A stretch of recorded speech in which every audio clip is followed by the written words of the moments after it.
We stay in the region where Iraq's Interior Ministry says 6 people, including 2 police officers, were killed in Baghdad, the capital city of Iraq, during tribal clashes. The incident took place in the Saada region of Baghdad late on Saturday night when police intervened to disperse a tribal dispute. 2 attackers were also killed during the clashes. 5 police officers were also injured and 6 other attackers were also arrested.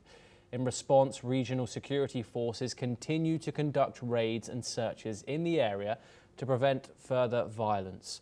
Tribal conflicts in Iraq remain common, often involving light and medium weapons, and have sometimes required intervention from the military. These disputes are further complicated by political and paramilitary affiliations, as well as the widespread availability of arms across tribal groups. We're now joined by Dr. Ronan Zidel, who's an Iraq analyst, and he works for the Moshe Dayan Center, and he joins us live from Tel Aviv at Tel Aviv University. Thank you very much for joining us. I first of all wanted to ask, of course, according to this report, violence is common in Iraq, tribal violence, tribal clashes like this. What does this tell us about the current stability of Iraq and, of course, of the capital, Baghdad?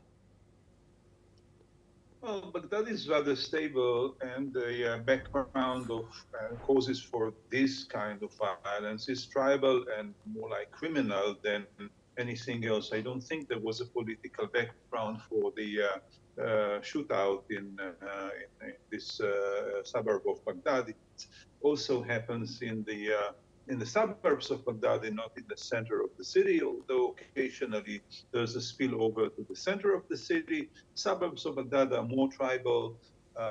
Tribes are often in conflict with one another, and there are many reasons for that. So that doesn't really affect the stability of Baghdad and of Iraq in general.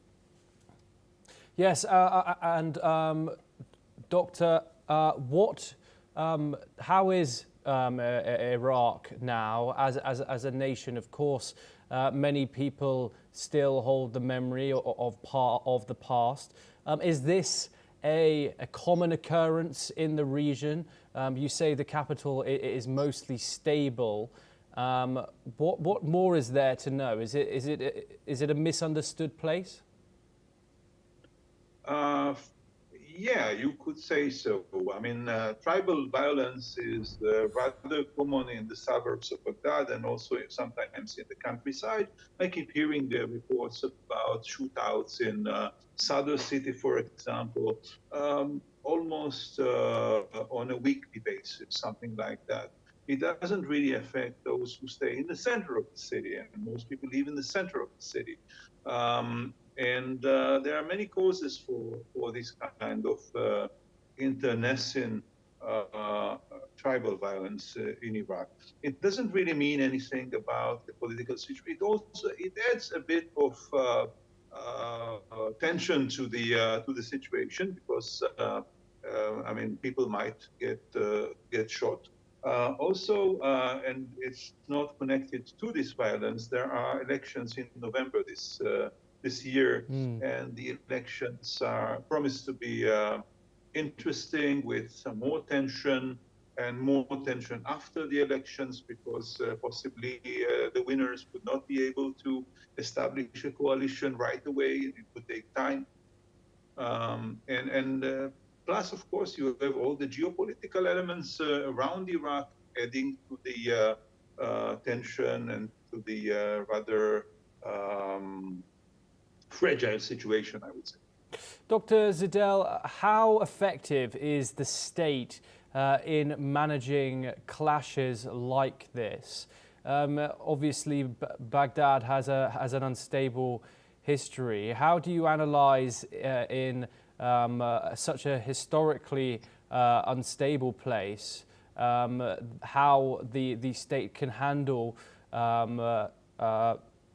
sectarian violence and militia influence like we do see pop up quite frequently in the country? Yeah. was not necessarily sectarian violence, it was inter-tribal violence. And in inter-tribal violence, I mean, no state in the Middle East is better than the other. Not even the state I'm in is better than the other. It's a kind of regional phenomenon. I don't know how you are in India in this kind of violence, but here it's something that erupts sporadically and kind of difficult to contend with. In terms of sectarian violence, I mean, Iraq is more peaceful now than it used to be in the previous decades, like the 2006, 2007. Then, of course, during the violence of the last decade, it's more peaceful than it used to be. But still, there are occasions of eruptions of sectarian violence or eruptions of violence by sectarian elements. For example, a month ago, there was an attack by members of a well-known Shiite militia on the headquarters of the Ministry of Agriculture somewhere in Baghdad. The background was not sectarian. It was more related to real estate and things like this, but still policemen got killed. A state authority was attacked, and even some civilians were killed. And of course, it shows that it is very, very difficult to contend with this kind of violence. Dr. Ronan Zindel, thank you very much for joining.